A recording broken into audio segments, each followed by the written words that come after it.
What's good, ladies and gentlemen? Of course, I am joined yet again by the great Chuck Dixon. I'm excited to talk about everything that has been going on in our space. Definitely with this great man. We've had him on with For Cannon's Sake, and now we get to talk about really everything else that's going on. Mr. Chuck Dixon, brother, how you doing? Pretty good. Boy, did I catch you on a good day. Yeah, you certainly did. I was not, I believe it or not, it was not on purpose to have this line up in the way that it did for us to chat, Yeah. but it certainly did, and it's a good position to be in, man. So again, I appreciate you joining me, man. Certainly.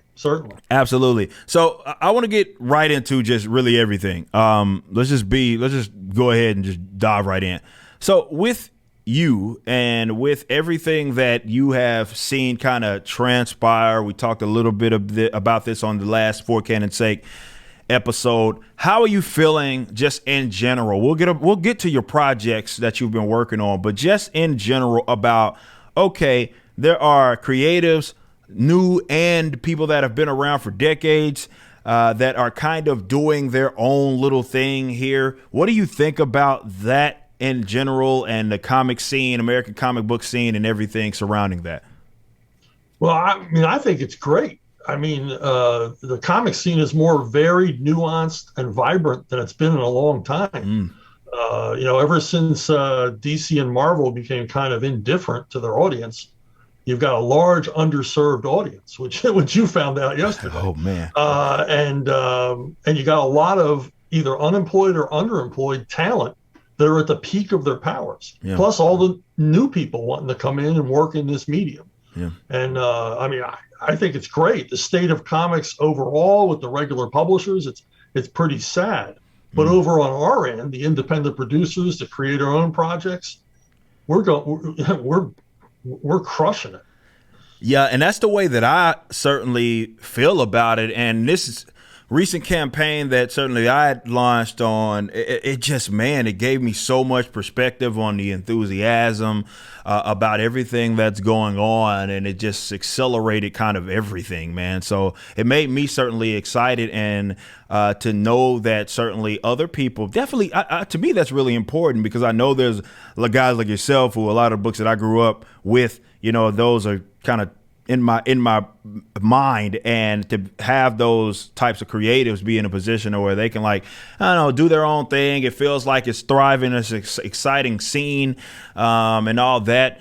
Like, to me, that means a lot. And I'm just so glad that, of all things, even with my stuff, like, that to me means that's it. It's not just about me being victorious or even the company. Like, this is a victory to be had for a lot of people that are in our space. So that's what makes me so stoked about this. And like I said, we're going to get into your projects here in a bit. But, like, have you had, I know you have to, right? There are people that you kind of were connected to. I don't know if they're writers, or I don't know if they're other artists.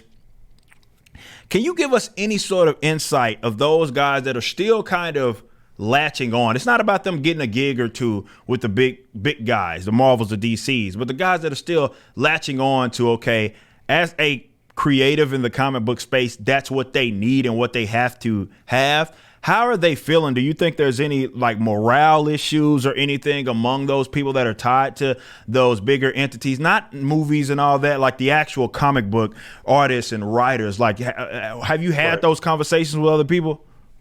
Yeah, because it's, you got to break free. I've had, so many guys are, like, waiting by the phone for DC or Marvel to call. I was like, stop waiting by the phone. You're not on any of their lists, unless it's the shit list. You're just gone. Yeah. They're not going to call you. And every once in a while, they'll throw you a bone, but that's not enough to live on. You Right. can't look across the dinner table at your family and say, I'm a professional artist, I'm a professional writer, if you're not bringing in enough money with your skills to pay the bills. And, sadly, you see these, tremendous talents, and the only way they have of making money on the art end is doing commissions. Yeah, and commissions are great, but these people need to be in the trenches making stories. Yeah. And they're not given the permission to do so. And that's what's great. I mean, you're starting out. Nobody tells you what to write. You write what you want to do. You create what you want. For me, I love being on Batman, love being on Punisher, stuff like that. That was great. But these days, it's better because I wake up in the morning and go, what do I want to write today? Yeah. Not what do I have to? And worrying about getting, my book getting canceled or getting fired off a book or replaced because I'm making up my own mind what I want to work on. Makes sense. And that's actually was gonna be my next kind of question with that. Like, do you find it at all more like liberating? I know a lot's changed, even I would argue for the better since the last time we talked. But in comparison, you have been on the great stuff, and like you said, those are memories that nobody can take away from you. You Batman, Punisher, like stories that were generally associated with all of that sort of stuff. Like where are you at with it in terms of, okay, how it feels versus the structure of what it was when you were writing for, let's say, DC or Marvel? Well, when I had an editor, somebody like a Carl Potts, Archie Goodwin, Denny O'Neil, Larry Hama, Don Daly, I was working with guys like that. We were like a partnership. Yeah. I wasn't working for them. We were working together to create quality work. The problem is that, they all left, and who replaced them were editors who were indifferent to quality, indifferent to the companies they work for, indifferent to the characters. And it sort of leeches away your zest to create when you hand it in and they don't ever, you don't get an attaboy. They don't even tell you they got it, and it just goes into the machine. The only time they call you is when they want to make ridiculous changes. Yeah. And it just sort of saps your energy. You don't feel like they have faith in you, and you feel like you can be replaced at any moment, and you can't do your best work under those circumstances. That's got to be big, because I was thinking about that before, like even on how that impacts people that do have a lick of talent, being under those sort of what is being, I guess, the standard now. They're probably not even capable of putting out their best work. And that one of the things that I certainly learned as on various social media forums like Reddit, and you can't even say Rippaverse or show my video without being banned for like hate speech or whatever. I thought Reddit was a wide open. Exactly. I thought Reddit was Dodge City. Exactly. Whatever went. Right? Apparently not anymore. And like, so I've gotten in trouble, or gotten other people in trouble. They've been banned out of subreddits and all of that. Like, why do you think that? I just want your perspective. Be as honest as you can, man.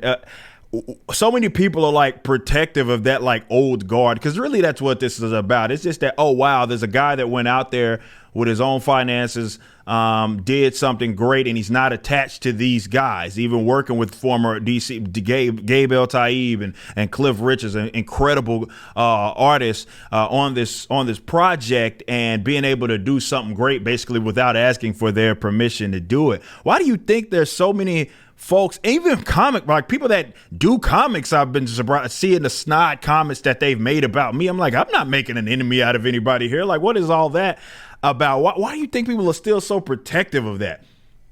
Well, I mean, when they attack you and they attack me, it's job security, because they're towing the line. Because politics have inserted itself to such a degree at the big two companies, almost every company. Yeah. Keep your job. You gotta let them know you're in lockstep all the time. I mean, I know writers and artists who I've known them for years, and they were never political. They were completely apolitical, no interest, and they'll post the most damning things, these screeds. Yeah. And it's like, I know they don't believe this, but they have to, because their overseers are watching. That makes sense. They don't like you for what you represent, and they want you to go away, and they want you to have no influence. Well, it didn't work. Yeah, exactly. It didn't. It's been ineffective, and it seemed to try to ramp it up when that's the case. But let's talk about like what you have been like working on. I do want to talk about some more DC and where direction and stuff they're going in, because I knew you were so tied to that stuff. But let's talk about what it is that you have been certainly working on. If people need to find out, they know Chuck Dixon from certainly all of his work. Definitely, if they're my age, you couldn't have got away from you, and definitely during that era. What are you up to as far as what you are working on, and how do you think that, like, what are the goals there, like as far as like where you want to certainly take that stuff? Well, I'm doing a lot of work at ArcTunes over at archaven.com. It's a free digital comic service. I'm doing a whole bunch of different, projects that are presented in weekly episodes. It's a free digital service. It's a lot like Webtoons, Makes sense. but I think our stuff's better Yeah. generally. And things like My Sister Suprema and Something Big and things like that. And also I'm involved with a project that's on Kickstarter right now. It's called Hunter Ninja Bear. Mm-hmm. It's a 360-page graphic novel. Jeez. It's a period action piece, takes place in the Western United States and in Japan in the early 1800s. And when I say 360-page graphic novel, it's completed. It isn't at Kickstarter. You're not going to, pledge to it and then wait 5 years for it. It's completed. Nice. It'll fulfill shortly after the campaign's over. Nice. But that's still running. And I just had a new novel drop yesterday, Levon's Prey, which you can look for on Amazon. Yeah, so it's like, it feels that I love to see, obviously, all that. It feels like so many people that are kind of, hey, giving it a shot are starting to reap the benefits. And I really think we're just kind of getting started with a lot of this stuff. Like the model, I think that even from the comic book stuff has been kind of archaic. We got different technology, different opportunities. And I think the level of transparency that has been introduced, even with like the campaign elements of stuff that's just really breaking things, or rather it's changing things. I want to know where you're at on that, because for me, and I guess I'll preface it by saying that a big part of what I took, even though everything was done and it was a pre-order and it wasn't like a crowdfund per se. I love the transparency of that, of people and being able to know how many people got it. And there's not a real way for us to fluff up a lot of the numbers or anything. Yeah. It's kind of just, hey, this is how many people got it. This is how often, people got whatever perk or whatever it was. And they get to see the number rise and all of that cool sort of stuff. Do you think that is a serious model, like for the future, like kind of in our space with like the comic book stuff? Yeah, I mean, obviously, think about it. I mean, I'm a comic fan at heart. You are as well. We wouldn't be doing this otherwise. Yeah. And if you could say, look, my dream writer and my dream artist want to do this project in a genre that I love, and the big two aren't going to publish it. They're not going to touch it, because for whatever reason, but they're out there saying, we'll do this if we raise the money. Well, yeah, I'm going to be there. Yeah. And say, yeah, I'm going to support you because I want to see this project. I want to have this comic book in my hands and I want to read it. Yeah. And it's as simple as that. Yeah. I mean, you're voting, it's trite, but you're voting for this project. So guys like you and Graham Nolan and, a lot of other people are able to do what they want to do. And their fans can find them and support them and make it happen. Yeah, it's such a good feeling too, man, to be able to have that level of, like I say, transparency and people just seeing the enthusiasm about that is a huge thing. I know it's divisive because, like you mentioned and talked about the political stuff, you got these weirdos who are consumed by that stuff, and as opposed to even celebrating. Because when I look at a lot of the independent circuit or the people that, let's say, are detached from like the old guard and they do see success, I never looked at that as like anything to be sad about or oh man, I always looked at it like, dude, that's awesome, and I hope we see more of that. And then we got these other weirdos who are more like, well, we can't have them being successful, and we'll slander, libel, lie about them, and all those sorts of things, and what they deem as cancelable.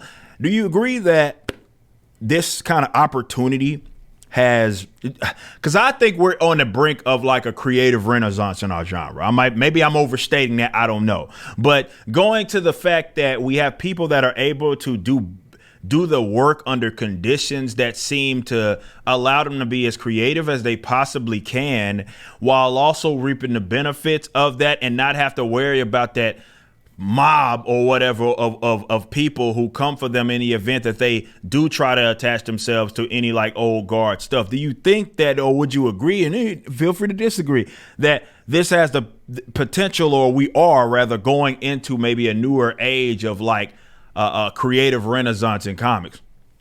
Well, I mean, first of all, more freedom and more money are always a good thing. That's true. But yeah, I mean, it's a renaissance in the effect that, comics are a raw medium. They look real sophisticated now and everything else, but it gets down to a guy writes a story, a guy draws it, or the same guy writes it and draws it. And it's pen in hand, paper, it's real simple. We all did it as kids. I think everybody who's a comic fan drew their own comics at some point as a kid. And it's just that, made real. And because of that, it's a nimble genre. I mean, you can do anything you want, or a nimble medium. You can do anything you want in any genre, and we're seeing that. I mean, a lot of these independent projects, they're not superheroes. That's true, very true. They're not looking like DC and Marvel at all. They're detective stories or war stories or horror stories, or whatever. So, and I think that's part of the success too, because they're reaching readers who otherwise wouldn't pick up a comic, in addition to all of the fans who walked away from comics because of the output of the major publishers. They turned them off. Not only turned them off, the major publishers chased them away, actively chased away readers. And it's going to be a renaissance, because whenever you free the creative mind to do their best work, you're going to come up with some amazing material. Yeah, most definitely. And that's what I love to see, people being able to be in those spots, like the two artists that worked with me for the first book, just to be able to hear their own enthusiasm about all that. They've done stuff with DC, they've done stuff with Marvel,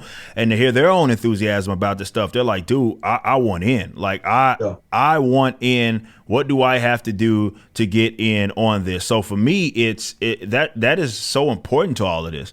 And it's very exciting as well to see those guys' work come to life, and help my vision certainly come to life about all that. I wanted to pivot a little bit on it, because a lot of what I pointed to, people that watch like my trailer, I pointed to the fact that we are, you've seen people's favorite characters bastardized and all that.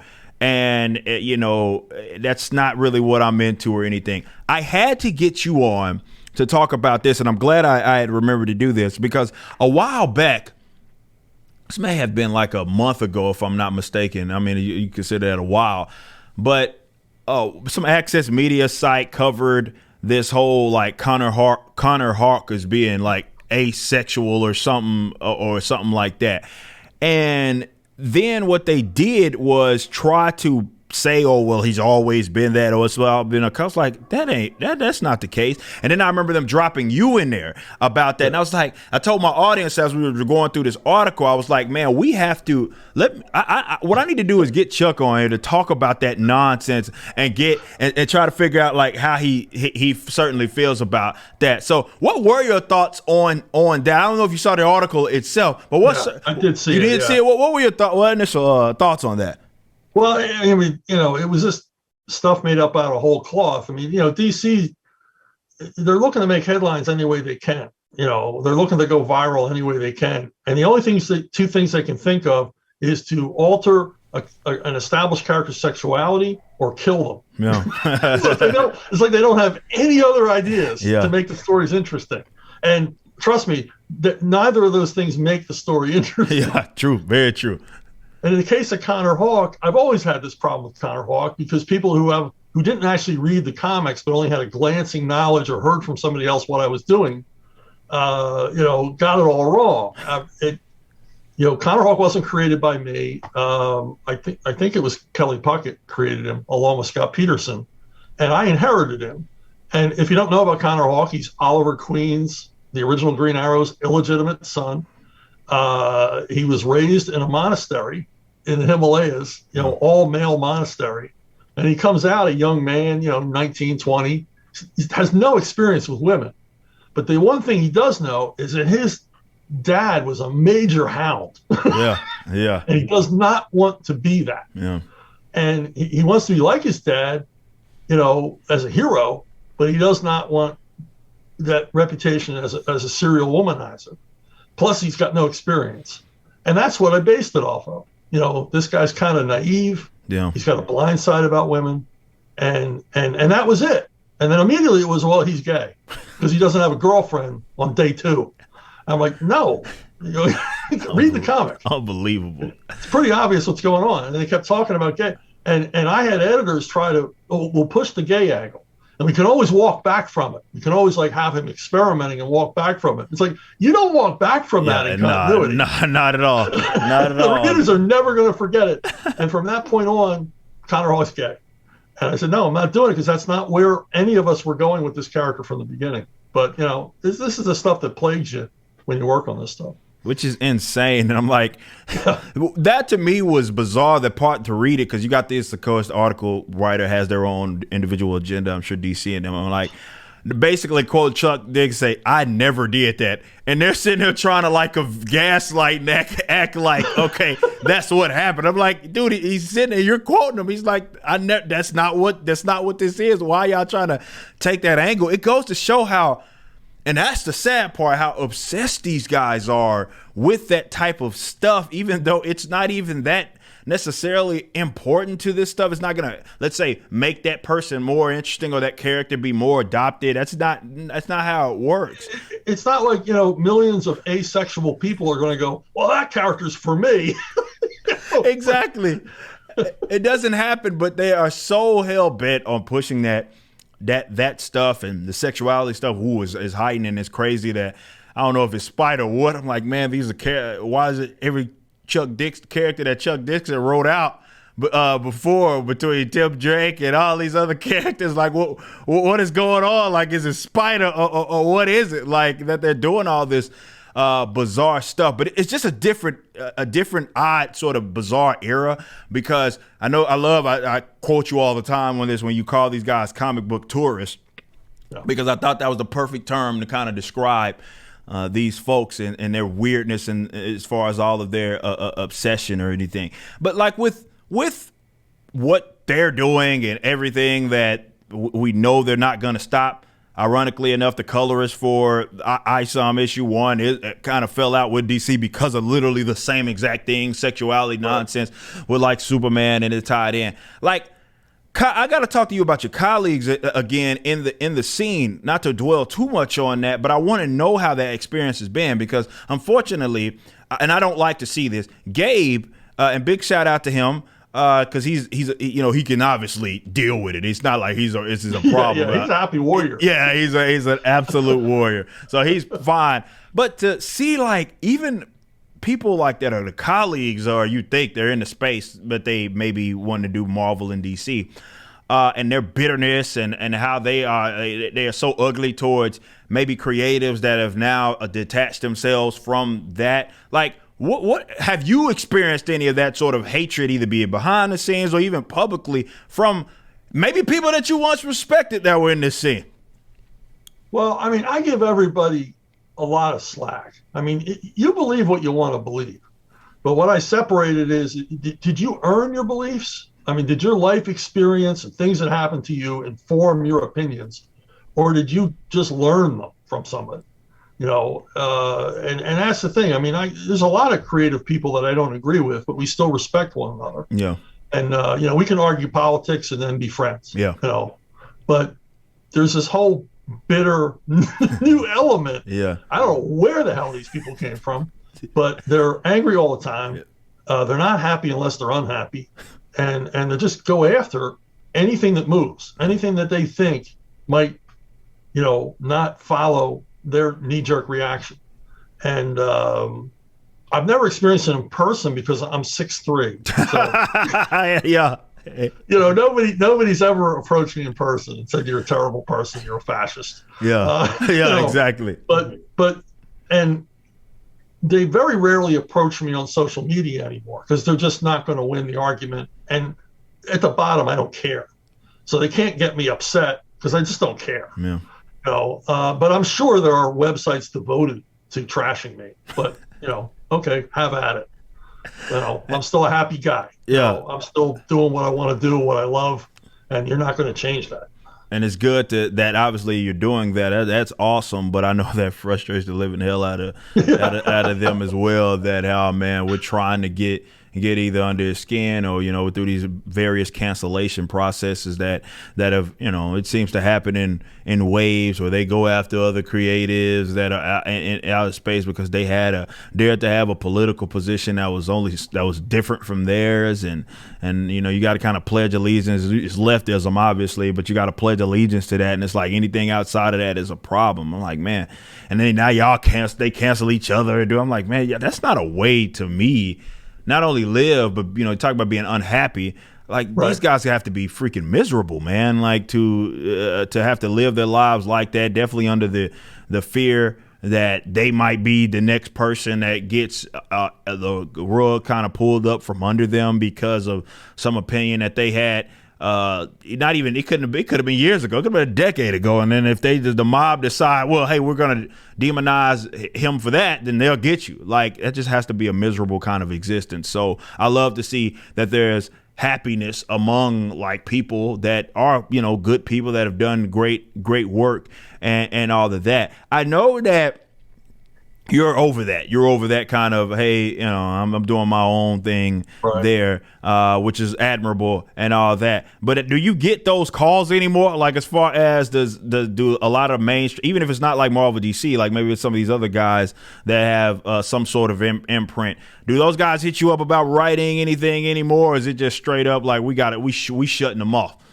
Yeah, I'm totally blacklisted. Blacklisted or forgotten or whatever. I don't hear from anybody anymore. I think the last job I did for DC, they had me do a couple of 8-pagers in a couple of those big 100-page giants. Oh yeah. And the only reason they got me is because I got to work with Kelly Jones, who I never got to work with before, and I got to work with Scott McDaniel again. Nice. And they left me alone. And it was just an 8-pager. What do they care? And but I have turned down work from DC and Marvel. I don't even think they know I exist. Yeah. And then even some of the larger independent companies, they wouldn't touch me with a fork at this point. Which is unfortunate because, like I said, you've done solid work, and you think that and like, I don't know, man. You think that they would be trying to fall over themselves to try to go get people that know what it is that they're doing, but when it's not about, let's say, the art form at all. Well, I think we talked about this a little bit about definitely with the rise of the movies, and everybody seems to write for that medium and trying to write to have their stuff adopted and not really trying to write comics for, I don't know, comic book readers. You know what I mean? Which is why that happens. So I've my opinion on this with the whole relationship between, you look at manga and how, which has grown so much in the West, and all of that. And I've looked at that as basically not necessarily saying that manga has done anything special. I think that's more saying of what the guys who have dominated American comic book industry and their lack of good product, you know what I mean, has had people go find something else, and that medium has removed, or not necessarily removed, it never had a lot of the bull crap that they're having to deal with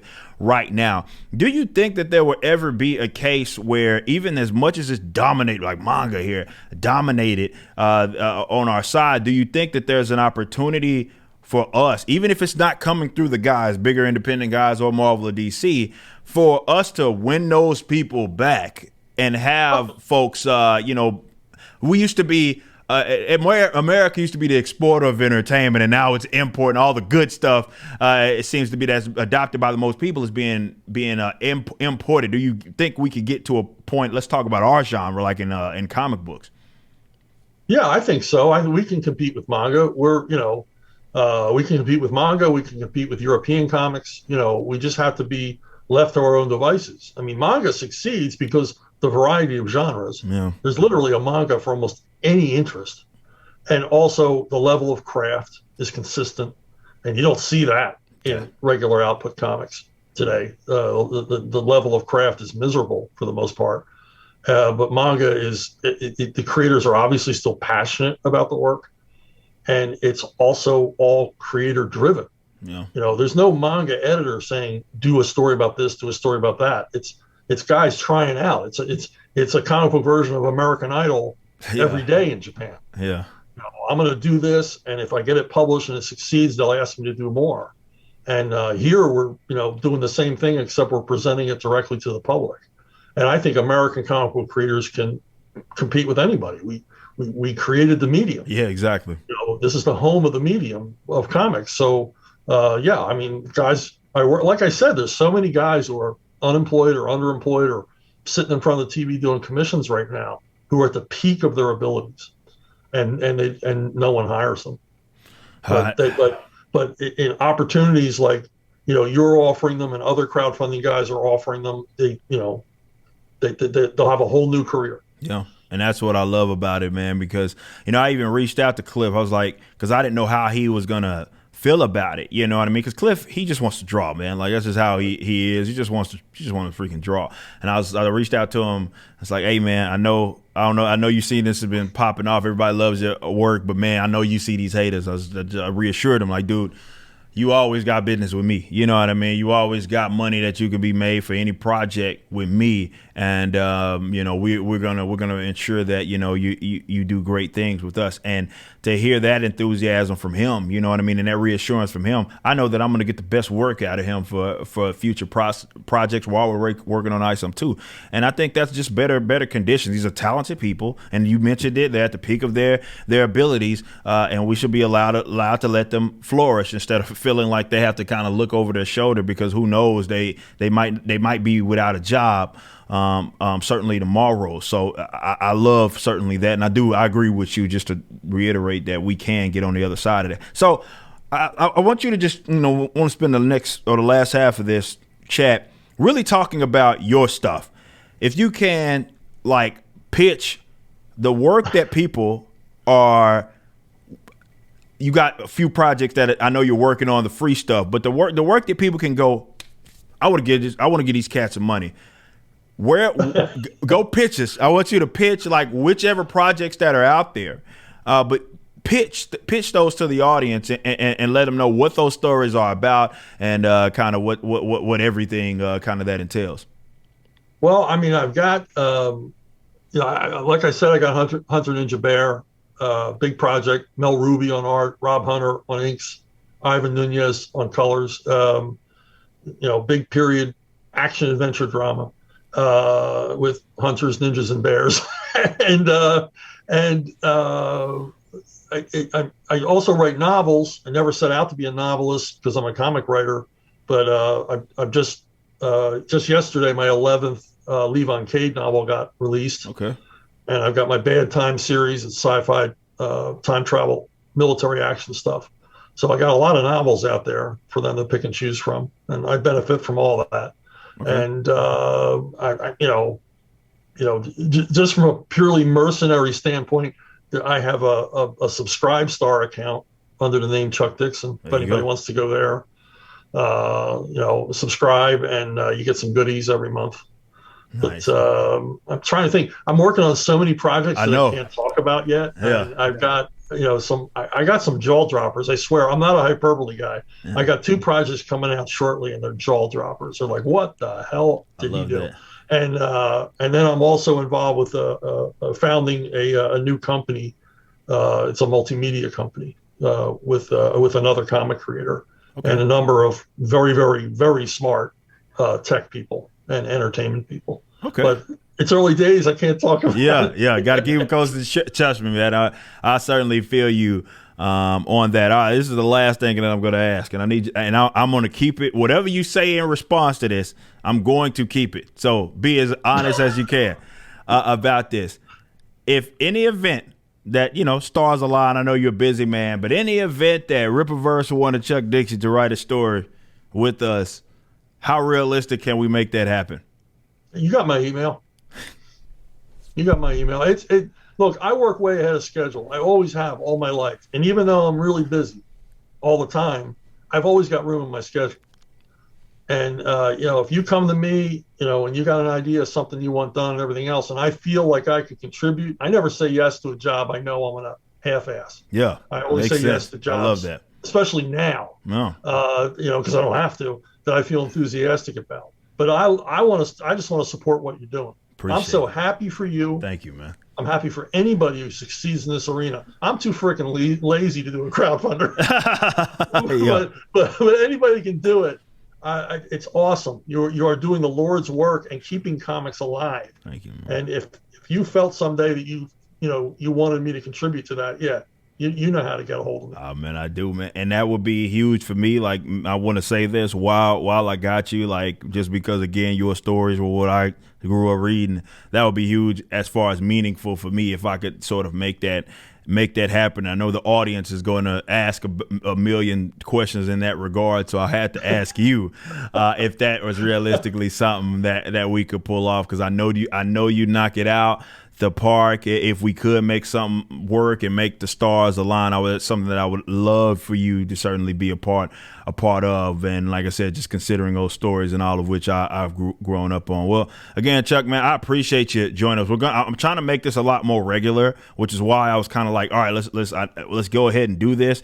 Now Right. that I'm free to kind of talk about everything, and I'm not like keeping stuff close to the chest and all that anymore. Right. Now I'm like, all right, now if I want to talk to Chuck, I can reach out to him and we can make it happen. If Absolutely. I want to do it every other week, I'm 100% down for you. And of course, my audience is yours, man. So any time that you got some stuff that you're like, hey, man, then when those jaw droppers you got, send those Oh my yeah, way. yeah. Send those I'll my let way, you know because please. they're really worth. Yeah, they're really worth. People are going to want to know how these things came about. So Hell yeah.